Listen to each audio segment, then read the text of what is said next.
Marathon Des Sables, question and answers. Welcome to InnerFight Podcast. My name is Marcus Smith, founder of InnerFight.com. In this special podcast, myself, Tom Otton and Rinat Mustafin are quizzed about our experience in the 2015 30th edition of the Marathon Des Sables. Thanks for tuning in. Let's jump right in.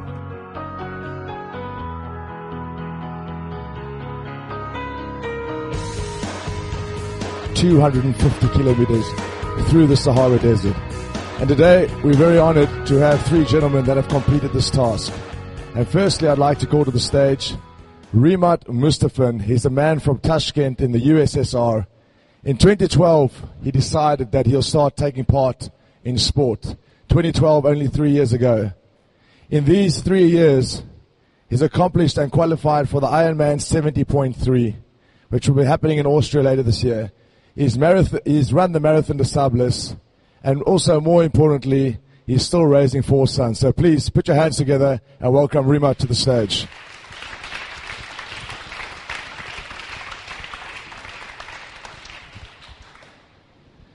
Secondly, a man that I've known for a very long time.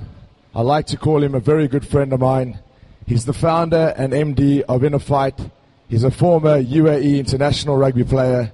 He formerly ended in the top 5 for the Asian CrossFit Games, and he's an inspiration to many as he often acts as a motivational speaker, Mr. Marcus Smith.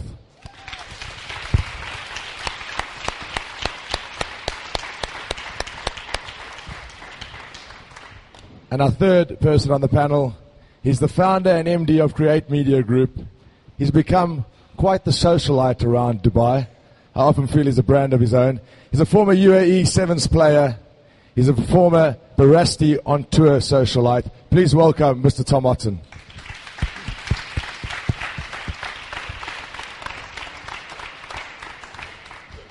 Gentlemen, firstly, welcome, and secondly, well done. Please give them, all three of them, a round of applause.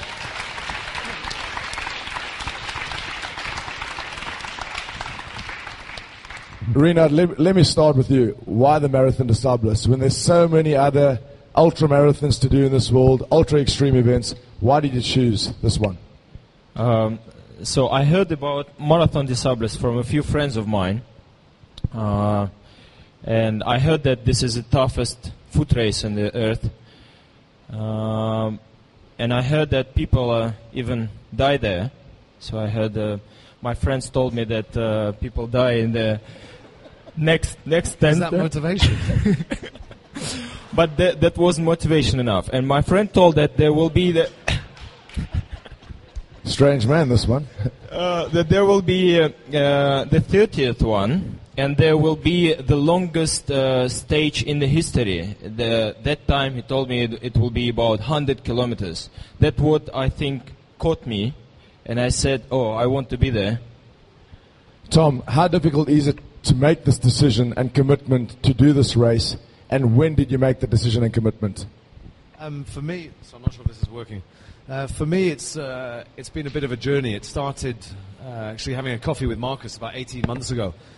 I've been into fitness pretty much my whole life. That resulted in sort of playing rugby, and most of it being pretty much sprint related. So I'd never done any distance running. I ummed and ahed about doing a marathon. It's on a lot of people's sort of things to do list, but I hadn't actually got around to planning when I was going to do it. I sat down with Marcus and discussed that. 5 weeks later, I was at the start line of Dubai Marathon, wondering what I was going to do for the next 4 hours.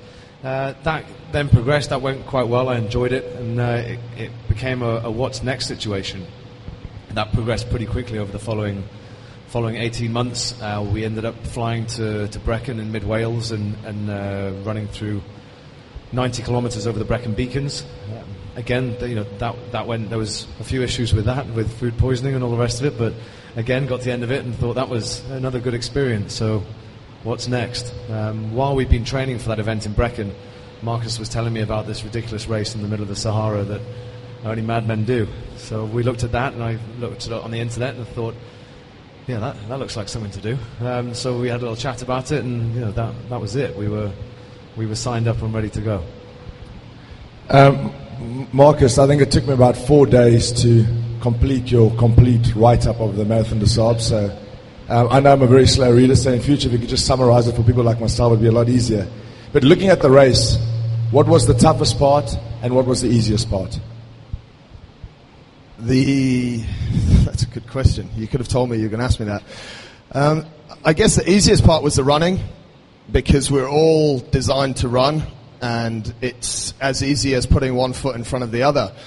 The hardest part was probably having to share a tent with Tom. It's just a nightmare. No, the hardest part, to be honest, was managing sort of everything else. Like, you're 8 days sleeping in this thing they call a tent, which hopefully from the video you got an idea is not a tent at all. It's a piece of canvas that falls down when Tom blows me kisses. It was just absolutely useless. And all of the process involved in that, sort of you're managing your food, managing your feet, which I'm sure we'll talk about a bit later, but those things are the tough things. The easy bit is the running. So anyone can do it. Rinat, was there any part during this marathon where you felt, I've had enough, I'm going home, I'm going to stop now? And if you did, how did you keep yourself going? What was the motivation to just keep going? I never thought to quit. Of course, there were tough moments at the end, especially at the end of each stages, when you come fully exhausted, all fingers are in blisters, and you don't have any idea how you will start another stage tomorrow. But this is a lot about game of mind, yeah. So then you go to medical, they take care of your blisters, then you have a food, some energy, then you have sleep. In the morning you're ready, the soldier ready to go further, yeah. So it's unbelievable. In normal life here, I would say, my fingers are in blisters and I need 1 week to recover to continue running. There it's easy to know why.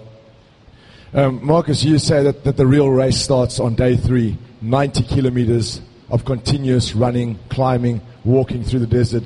You refer to it as the pain train. Run me through the pain train. What is the pain train? Tell our audience. So we were lucky. We were in a tent with 5 other guys, me and Tom and 4 others, so 6 of us. And we were super lucky in that everyone was running at about the same pace and we had the same game plan. There's lots of parts of the race where it's just single track.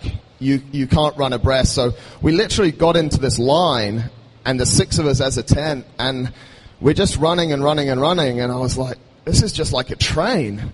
And someone just said, welcome aboard the pain train. And we started singing songs and we keep on going, and suddenly we're running a lot faster than we've ever run before, and we're just passing people and just saying to guys, jump on board the pain train. And so after a couple of days, we just got known as the guys with the pain train, those guys over there in the tent. And that's kind of what got us through a lot on the long stage you talk about there, Carl. Like, Tom and I, in the last 6Ks of that, we just decided to go as fast as we could.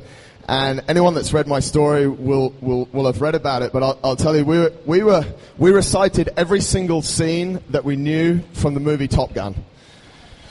Which, it was 1 o'clock in the morning, we'd been running since 8 a.m. It made us laugh and it kept us motivated like you couldn't believe. And we just went past people that were absolutely crushed, and we were just trying to get them with us to join this train. And it was pain train, pain train, pain train, and we were in all sorts of pain. But it was just the fact that we focused on something different, a line through the Sahara, and it helped us to get through. Tom, you talk about the team aspect and how important it is choosing your teammates. Apparently you guys were very selective in your flight over there of exactly who was going to share a tent with you, who was sleeping next to who was cuddling who. So it was all kind of pre-planned before the time. How important is the team aspect? Though it's an individual event, but how important is the team aspect for something like this? I think there's 2 sides to that. There's all the reading that we read leading up to that. There's a lot of blog posts. There's, a lot of people write a lot of content after they do something like this.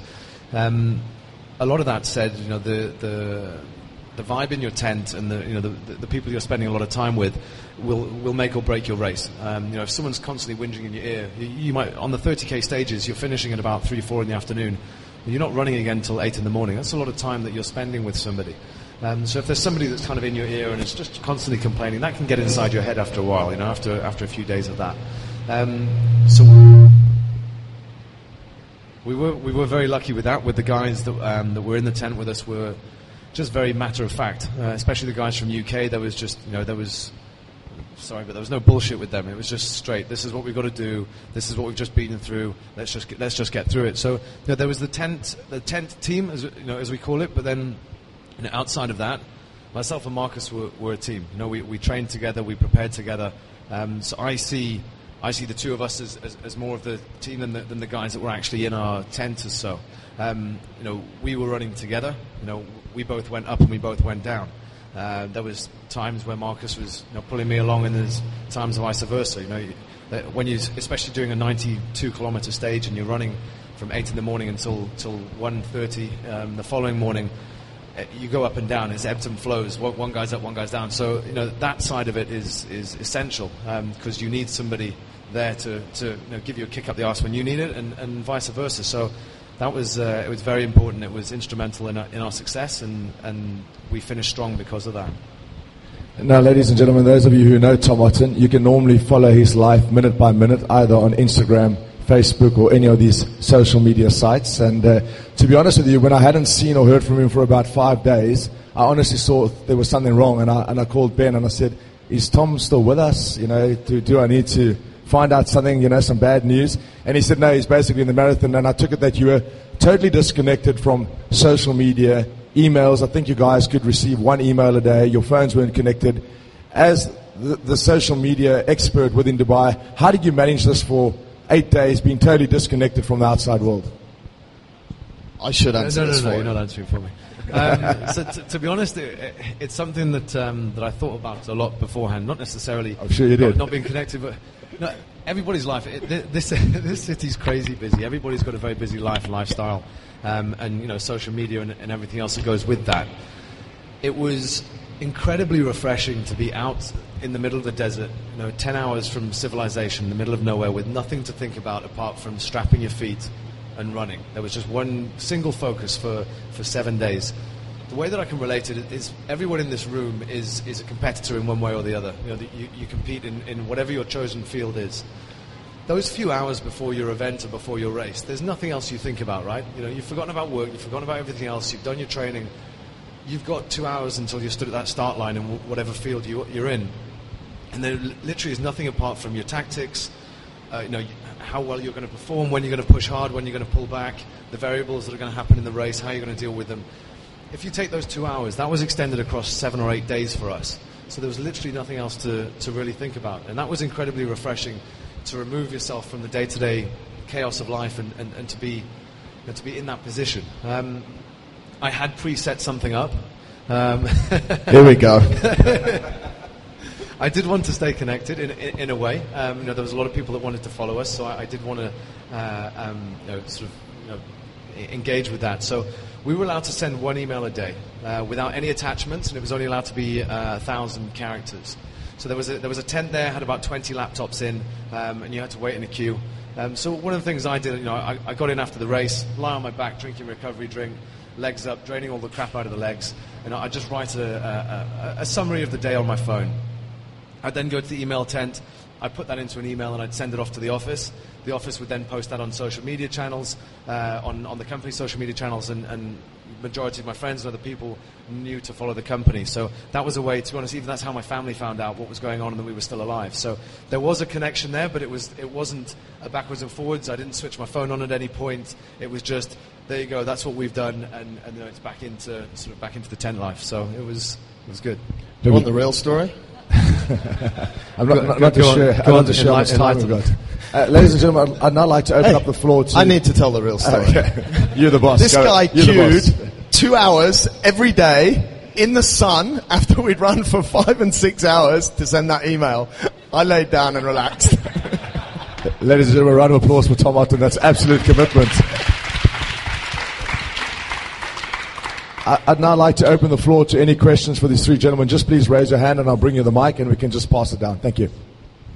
Thanks, Carl. Quick question as the team aspect. Tom, we've done some running and Marcus, we've done some running together, and it obviously helps when you've got someone there to banter and pace and take your mind off what you're doing. Individuals who do this race, what mental strength must they have to do this by themselves, which is a question for you. Rinat. That must be mental. Yes and no.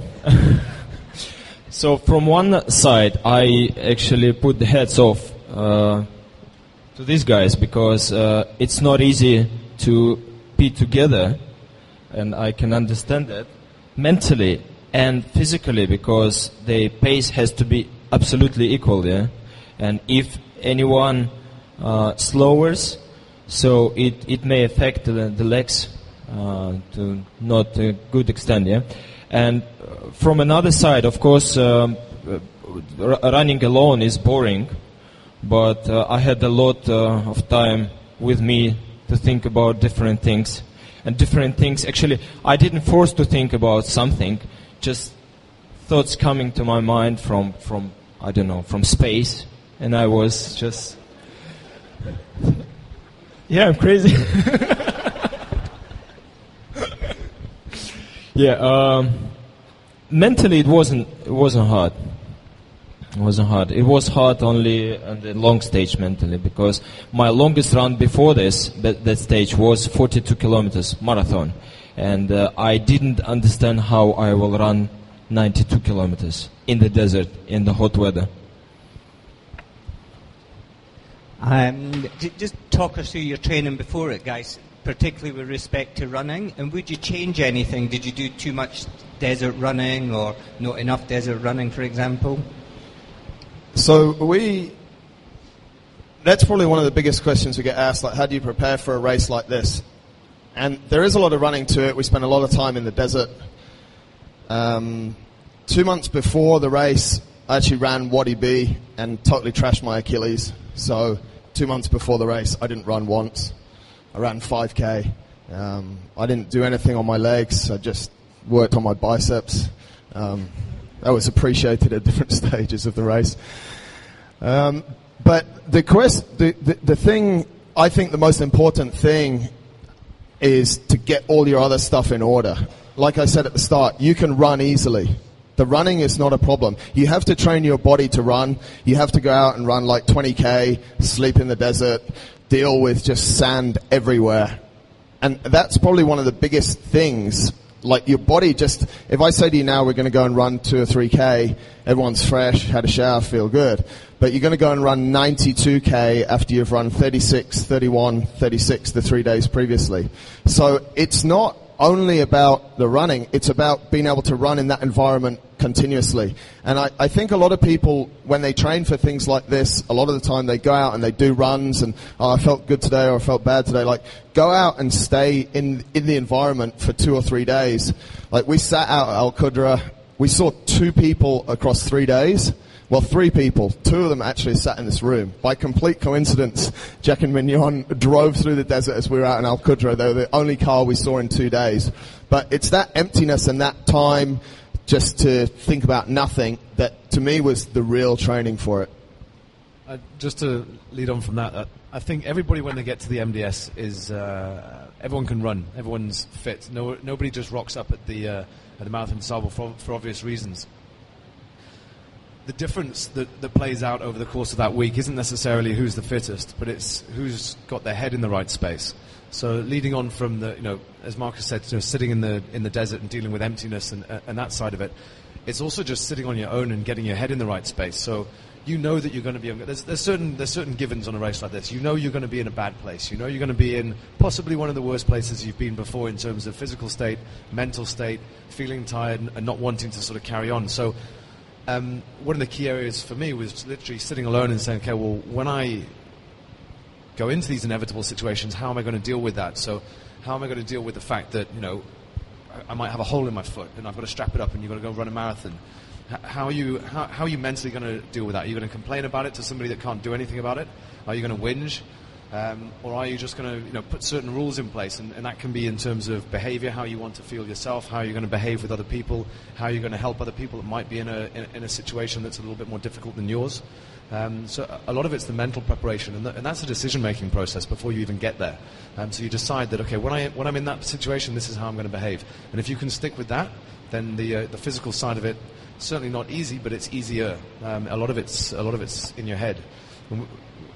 We were coming through the last, say, 10K on that 92-kilometer stage, coming through in the dark. It's 1 a.m.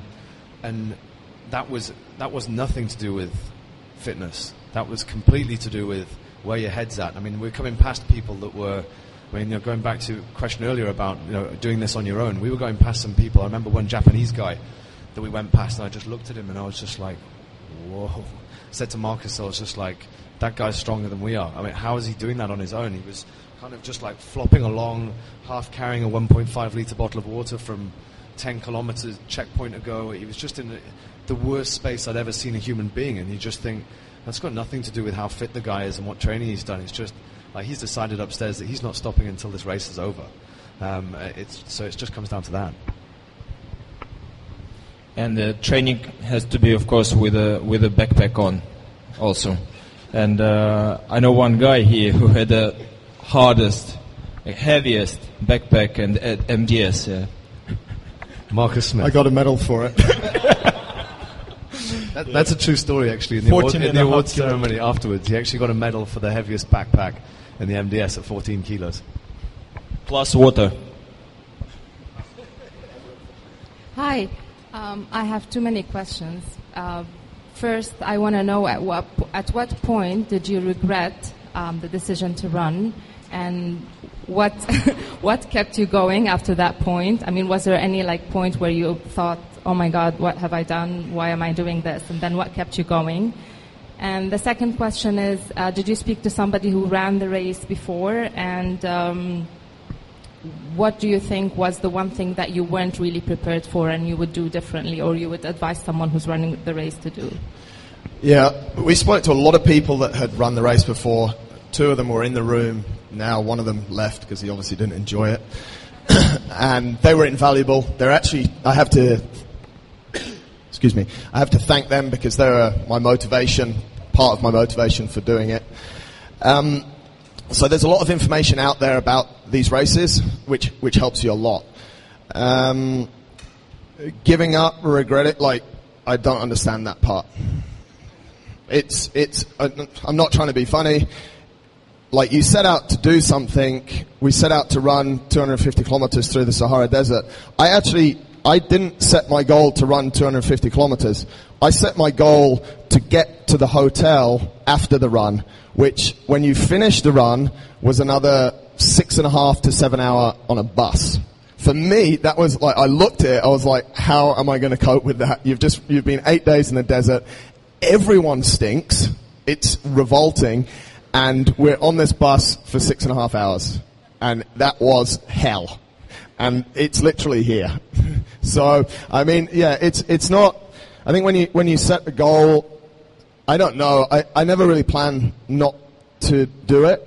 I plan for the variables that I can control, how much I had in my backpack, all of this kind of stuff, what training I do. But I see little point in worrying about stuff that you can't control.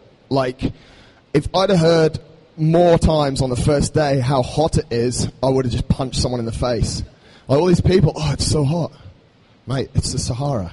Did you think that it was going to be cold? It's why are you complaining about that? Oh, there's a sandstorm. Yeah, no shit. It's the tent's fallen on my head in the night and I had a real bad night's sleep. And do you see what I mean? It's all these variables that people get really caught up in, and that's actually what forced a lot of people out of the race, I believe. There was about 10 to 15% of the people that started that didn't finish. They just get too head up on variables that they can't control, and the stuff that they can control, they don't take control of. It's I don't have enough food. It's the 5th day. Well, we knew that there was 8 days in the desert, so we knew how much food we needed. So how could you possibly not have enough food? Are you stupid? You know what I mean? I know it sounds really simple and it's easy for me to say it, but look at the stuff that you can control it anally, look at the stuff that you can't control, and just forget about it. And that's kind of how I try to manage it.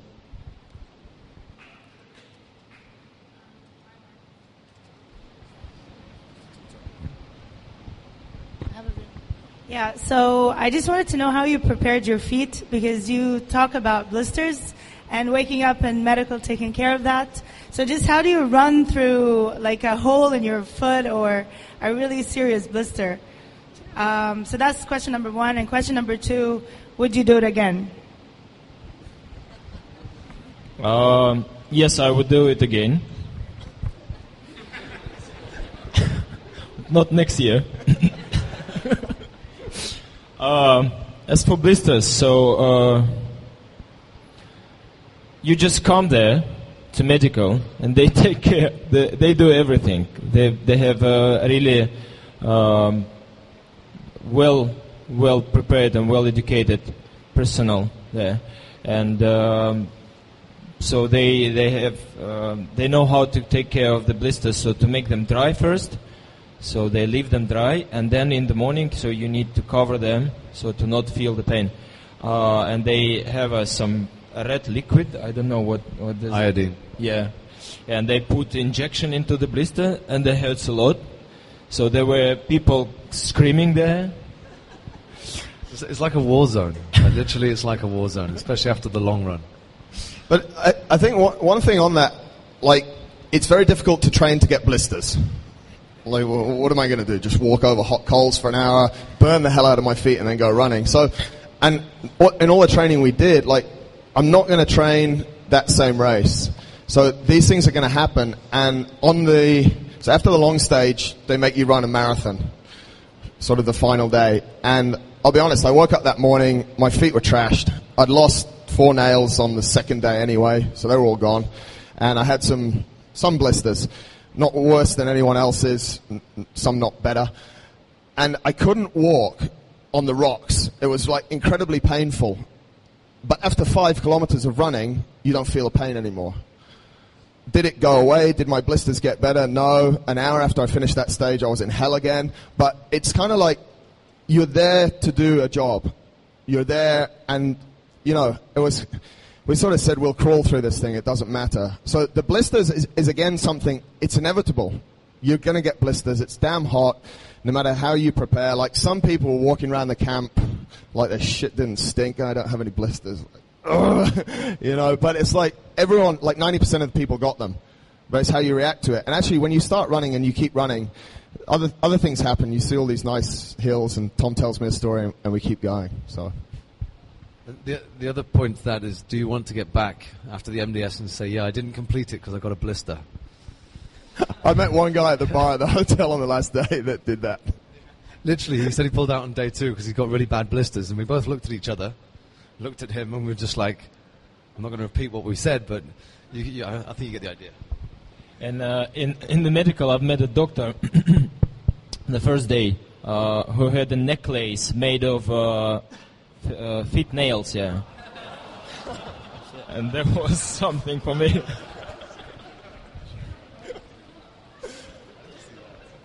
Yeah. Guys, Rinat, Tom, you're both pretty big guys, but Marcus, were you the biggest guy there? And would you recommend anyone that's over 90, or what would you say to someone that's over 95 kilos who wants to do the race? Mate, there was quite a few ex-professional rugby players there that were way bigger than, like, they were over 100 kilos. There were some people that were over 100 kilos because they eat too much. Listen, the weight is another thing that that's what it is. Of course, like for Rinat, I'm not saying it was easier, but he's lighter, but he still has to, percentage-wise, our backpacks weighed about the same. Mine was 15 kilos, 14 kilos, Rinat's probably 9, so percentage-wise we're carrying the same. Obviously, I looked around and I saw all these ultramarathon runners, the guys that are winning it, and I'm not built like them. But to be honest, for me as well, that was part of my motivation for doing it. I was like, why do we have to sit within this realm of, you're a rugby player, you're a marathon runner, you're something else? Like, why can't we do these other sports? why can't I run through the Sahara? And to be honest, like I say, that was one of my motivation, because we started working, as you know, with a lot of endurance athletes, and it was very difficult for me to tell them to harden up when I never knew what they were going through in endurance sport, and B, they were like, you'll never understand, you're 30 kilos more than me, and I was like, well, okay, I'm going to go and experience it. And so, yeah. Another question. I know it's like a huge commitment with the training, and you signed up to it a while ago. How much did it actually cost, and what did you spend a lot of your money on? That's my last question. My wife's in this room. Listen, there's two ways you can go about this race. If Hanan wasn't here, I'd call it the Lebanese way, where you just get all the best gear. That's the way I chose to go. I spent a truckload of money on pretty much the best equipment that I could find. Why?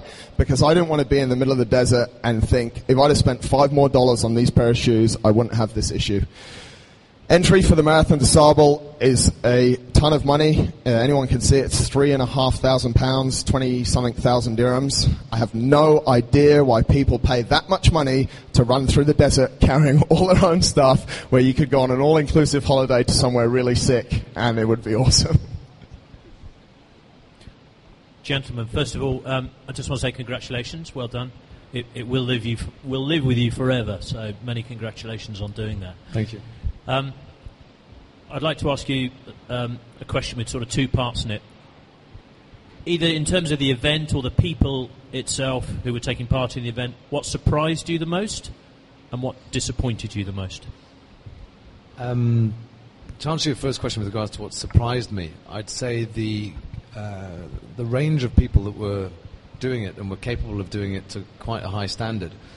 People have a preconception of, as Marcus alluded to earlier, with regards to sizes and shapes and genders and what people are capable of and what other people aren't. It's quite incredible when you're coming in after 36 kilometers through evil sand dunes in 50-degree heat, and you're running next to a lady that's 20 years older than you, and you start chatting to her, and she doesn't look like an athlete in any which way, and she's done 10 of these things with all sorts of different ultramarathons, and it just makes your sort of preconception of what people are capable of by looking at them just completely fade away. Like from doing I've just limited experience with the stuff in Brecon and then also with the MDS now. It's changed my outlook on people and what they're capable of, because you can look at someone and think, okay, they're an athlete and they're going to beat you. Meanwhile, this person that looks in incredible shape is 10 Ks behind you. But then there's a lady who's 20 years older than you and out of shape, and she's 10 Ks in front of you. And so it doesn't mean anything. A lot of it comes down to mentality. So that was the biggest thing that surprised me. Disappointing? That guy at the bar that pulled out. Yeah, that was quite disappointing. But I mean, that's the guy was a moron. But nothing majorly, to be honest. I absolutely loved the event. I loved being part of it. The whole thing was just an incredible experience. I wasn't disappointed by anything. I thought the organisation, it was like a military operation, and they had 500 plus staff. They had 30 odd trucks, 2 helicopters, a Cessna plane. It really was a military operation out there. So I was impressed by that side of it. I was impressed by the people from all countries, nationalities, all different walks of life. So there was no major disappointments.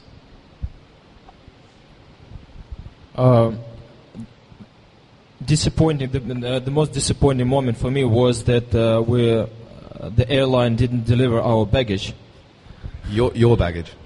My baggage, yeah.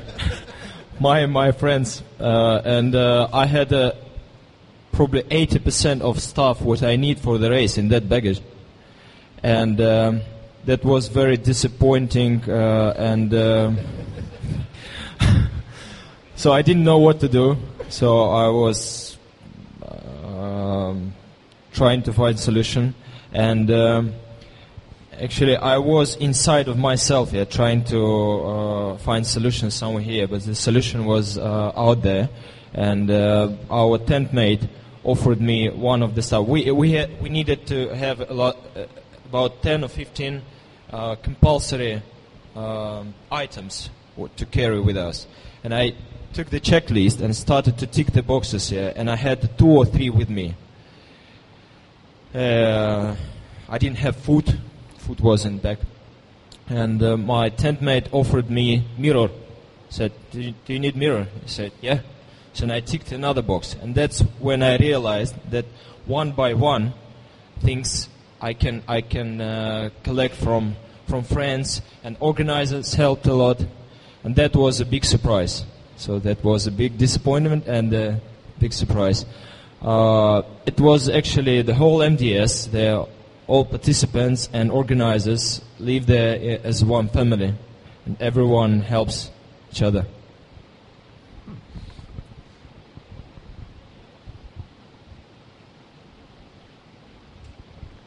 Okay, so basically we spoke how tough it was about the pain, but my question is, was there a moment during this race when you were just truly happy? Being there in the desert and you thought that this is the right place where you have to be?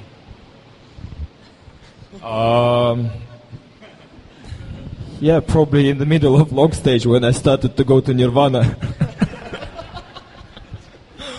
Yeah, I remember, I started to remember kids, how they scream, how they support me, and that made me cry at some point, and I saw the faces of the kids, of my wife, of mom, so I felt very happy, yeah.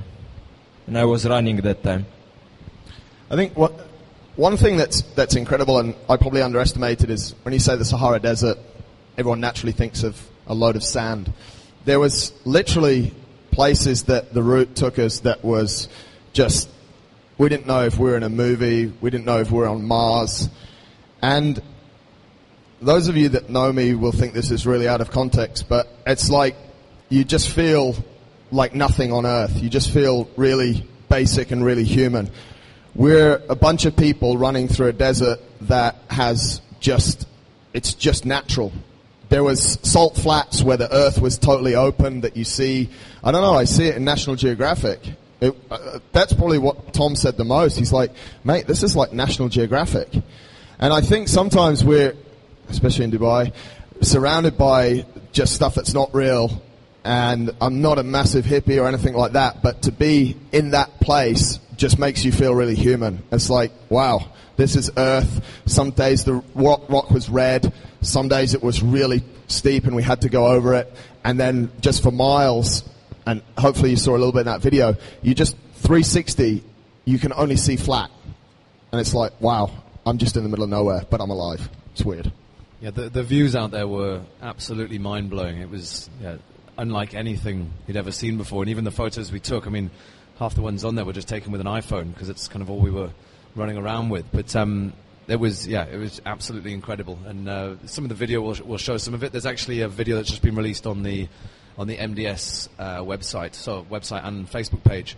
It's about a 20-30 minute video. That's obviously got a lot better footage on there. So if you want to have a look at that, that'll sort of show you what it's like. One thing as well that we haven't mentioned yet, and I have to thank everyone here that sent us an email. So every evening, like we finished running 3 o'clock, whatever, and Tom would queue up for 3 hours, whatever, and we'd be back at the tent, and one of the support staff would come around and they'd go emails, and everyone would just, their spirits would be raised incredibly, and it was like a competition who had the most pages of emails. I think Tom won that. But just to sit there, it was like a real weird silence. But it made us feel so happy. Like, some people were emotional and said how great we're doing. Some people just told us that we're losers and what are we doing. Like, there was all this different humor, and I think that was probably one of the coolest parts of the day for me as well. And it was like a competition. You've got 3 emails, I've got 7, but that whole just kind of, again, going back to being human. It's like we didn't have any contact. We've told the story about Tom communicating. I chose really not to communicate. And to just get people and just to see that people were following us back home was like, that was just weirdly amazing. Marcus, just a question for you and Rinat.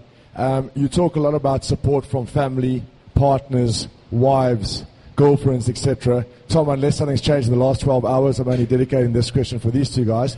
How important it is to have your family or your wives buy into this whole idea of the Marathon Des Sables? I mean, it's a huge sacrifice. We read of people who've just had babies, yet they're still running the race. Marcus, you mentioned this a lot in your blog, the support from Holly and how important it was to you. If you could just kind of run us through that. Yeah, that's probably something that I'm quite a selfish person in a lot of ways. I generally agree to do this stuff and then tell Holly, or then explain to her what a good idea it would be if I was going to do this stuff. Mate, it's incredible. Like, from my dad as well. Like, it's incredible. He'll continue. So that was probably the most waited moment in the MDS when we received the letters from our friends pulling forward, and I don't know. Actually, it would be much harder without these letters. And there was a real support, and that was the only way how we can see the support, by reading those characters, and that was amazing. That was the most precious thing in the life. Yeah. Okay, I'm just going to ask the question. First, congratulations. I mean, you have my deep respect for what you did. Amazing. But I have a little bit entertaining question. I want to know why Marcus's bag was heavier and what was in those bags. Also, supplements. I want to know if you were taking any supplements pre-race, during the race, post-race, recovery. Yeah. So basically that. But I want to know the food specifically. What were you eating, and how was the water? How were you drinking water? And basically, I'll go on two parts of that. I made a pledge that I would not. Back to what I was saying about controlling the variables, I would not be hungry. So the first day, we're at weigh-in and everyone's got 6 kilos, 9 kilos, and I've rocked up with 14.2. I've kept the piece of paper that they wrote it on. And so what I said is, I don't want to be out there and be hungry, because that will kill me. And that's a variable I can control. So for the first day, I'm going to carry loads of food. So I took loads of food. What did it consist of? Just to give people an idea, the guys from Organic Cafe developed basically a vacuum-packed biltong for me and Tom, that was 300 grams of basically fillet steak every night. And we mixed it with some vegetable stock, which after 7 nights is not quite as attractive as it is on night 1. I used a lot of nut butter. I don't use any gels or anything like that. I didn't use any recovery drinks or anything like that. I suffered a lot on water because we got rationed water, and the guys that are light got the same amount as I did. And actually on the second day I went for a pee and it was like Coca-Cola. I was like, holy shit, I just don't let myself get dehydrated normally. And I was like, what's going on? And then I figured out that a lot of the checkpoints where they gave 2 bottles of water, the smaller guys were only using 1 and leaving 1 just by the waste bin. So I was just picking up water and drinking it and just taking as much water as I could to try and stay hydrated, because I knew that if I was dehydrated in the first 2 days, the 3rd day would be tough. The 4th day, which is the long stage, would be super tough. So biltong, as much water as you can legally get, and then, as I said, some nut butters, a lot of nuts. My food, probably there's a whole, in ultra running, there's a whole calorie density equation which I threw out the window, because they want, as obviously the more calories with a lighter food is generally what people are looking for, but those foods are generally a lot more higher sugar content, which I didn't want any sugar. So I fueled everything that I did with fat, and to be honest, I was, the end of the first day, I ripped out everything that I didn't need, and I lightened my backpack by about 3 kilos, and every day it got lighter. And that was kind of my mentality as well. I was like, well, I'm eating my way through this 14 kilos. So every time I ate something, it went in my body, I know, but my backpack got lighter. So that was kind of how we managed it. But again, that's something that you can control, and a lot of people, like, one day we're coming through, it wasn't really a long stage, it was like 36K, and there was about 4K to go, and under a tree there was a four-wheel drive, and the boot of the four-wheel drive was up, and the hydraulic arm had 2 drips hanging off it, and this guy's just there, completely out of it. Why? Because he just managed his food and his hydration badly. And I'd seen James Cracknell's video, which anyone who is interested, it's really worth watching. I didn't want to be on a drip. I'd been on those before. Supplements, I actually didn't really take anything with me. I put all of my food, I was going to take like a lot of magnesium and vitamin C and stuff just to keep my immune system boosted, but I decided not to take it because I had enough in my backpack. Gentlemen, one obvious question for all of you. Tom, I know you were at Brasti getting hammered with me, and then 5 weeks later we did the marathon without any training. What's next, guys? So you've done the toughest foot race in one of the most harsh environments in the world. What is the next challenge for you, and when are you going to do it? I think there's a couple of conversations on the go at the moment, but it needs a little bit more planning before we start laying that out there. So I'm going to not answer that question. I'm going to answer that question. One of the guys that made me do this is making me do a bike ride, and I don't know how to ride a bike through Italy in about 6 weeks. But I want to go back to the desert. I have, for those that followed this whole thing, it didn't just start with Marathon Des Sables. I attempted to run through Oman, 300 Ks in January of 2014 and failed, and that is really annoying me still. There's a big stretch of sand there called Wahiba Sand. It's very boring, it's very hot, it's very long, it's about 150k, and I want to run through that, and I'd like to take anyone who wants to come, and we could do it together. It'd be really cool. So that's one thing. And the guy, I don't know if anyone was here for well, I know some people were here for when Max, the son of the desert, spoke at InnerTalks. He calls me every second day with a desert that he wants me to cross with him, so let's see. Just say yes. So my next challenge is not that long. I will participate in August. I will participate in World Champs and half Ironman distance. And I want to hit certain time. So we will train hard with Coach Neil Flanagan, who made a fat burning machine of me. And actually, thanks to this, it wasn't hard for me in terms of nutrition in MDS, because I burned a lot of fat. My heart rate wasn't very high, and I burned a lot of fat. All I needed to eat when I came to the tent is a little bit of fat, just to recover that, and some carbs, and I felt okay. Yeah.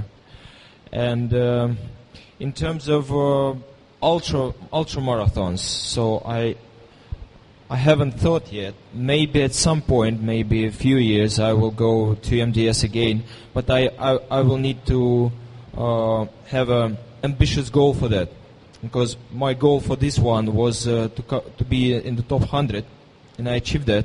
And I understand that with a little bit more preparation, I could achieve top 50 probably. But to achieve top 20, you need to train in another way. It's very close to pro guys, yeah. Ladies and gentlemen, due to time constraint, we're going to allow no more questions, so we've only got a few more left here. Marcus, reading through your blog, as I say, which took me 4 days, so please shorten it next time. You're not very smart. There were some interesting things, and I'm talking about the motivational messages people sent to you. You're the man. Marcus, I look up to you. You're a pure example. Go big man. It's easy for you. The one that really stood out is think about sex for 250 kilometers. Did you at all get time to think about sex during running 250 kilometers during the desert? Just as a matter of interest. Mate, I'm not sure I thought about sex once. Yeah, I mean, those pre-messages were, like you said, mate, they were a variety of different stuff, but some stuff sort of sticks with you and you take it, and that was one of them. But I don't know, I never really thought about sex for 250k. You think about so many different things, and it's like where's your mind going to? And you can let it wander. You could let it wander to having sex on the first day, but really that's only going to do your head in, because you're not going to get it for quite a while. I don't know if you've been in this situation, mate, but it's kind of like you have to control your mind in a way that's realistic. I didn't think about the shower and the nice food until maybe 2 hours left in that bus journey. You know, you have to think about things that are coming. The most exciting thing at the end of the first day was the biltong in the vegetable stock in a water bottle that had been cut in half. I mean, that's what it really was. So that's how you have to motivate yourself in life as well. Like, you have to look at these small goals and just keep trying to get towards them, and it makes stuff real easy. And gentlemen, just a question for all three of you before we sign off this morning. Tom, starting with you, what can you take from the race that you can use in everyday life, or that you will be using in everyday life? For me, it's very clear. It's goal setting. If you're focused on running a half marathon, which is a very legitimate challenge and is very tough to do, if that's your goal, a 10-kilometer becomes a training run. If you focus on the 10K becomes the issue or the goal. So the bigger your goals are, it's incredible what you can achieve by focusing on those. So by focusing on running 6 marathons in 5 days across the Sahara, all of a sudden a marathon becomes a training run, and you don't focus on, shit, how am I going to get through 42 Ks? Because you've got a bigger goal to think about. That's very transferable into all areas of life. So if you set your goals bigger, it's incredible what you achieve along the way. If you pull those back and focus on smaller things, then you're only going to achieve those. There's just one other thing. I'll let you guys finish. I guess, mate, one of the biggest things is, in the easiest way, and it's easier to say this than it is for a lot of people to believe it, like, you can literally do anything. You can. Like, you're not cut out for running, I know, nor am I. You're not, there's so many reasons why you can't do stuff. And at the start, and this is the craziest thing, people will tell you no, they'll tell you no, they'll tell you no. In the last 24 hours before we took off, I've never had so many Facebook messages, emails, messages, whatever. So, like, what's going on here? Commit to do something and just be relentless in doing it. And I don't care what it is.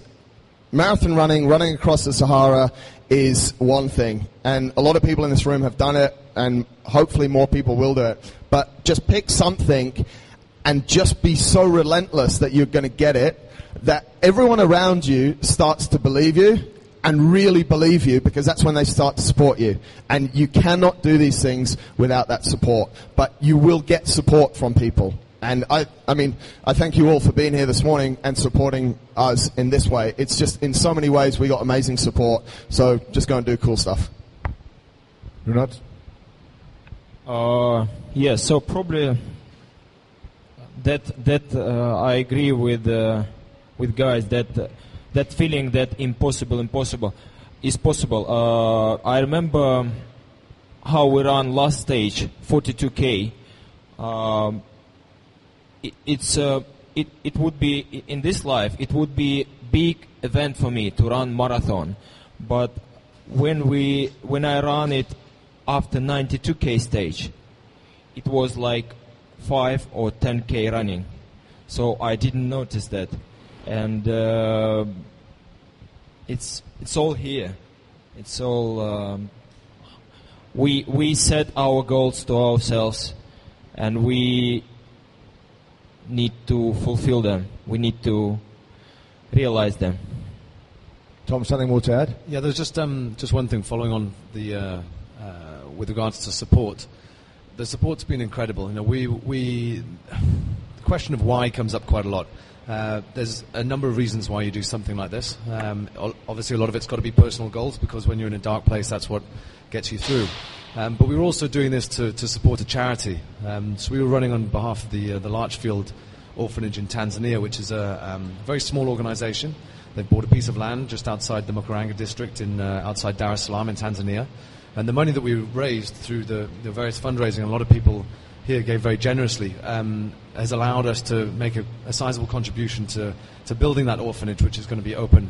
The first stage of it's going to be open in the next 3 months, and construction starts 1st of June. So through the incredible generosity of so many people, literally from around the world, people donating that we didn't even know. We've managed to put together over 60,000 dirhams that's been donated to that charity. So in terms of the support, it's the personal support that we received, but to be able to leverage something that we wanted to do personally for a greater good for other people has been pretty awesome as well, and that was just from everyone's incredible generosity. So thanks to everybody and to those not in the room as well. That was pretty awesome. Ladies and gentlemen, unfortunately we have run out of time this morning. Those of you who still want to speak to these three gentlemen, please have a coffee with them afterwards or email them. They're willing to advise you on anything that you wanting to attempt, any goal you're wanting to set. And even if you want to run the MDS next year, they'll be able to help you.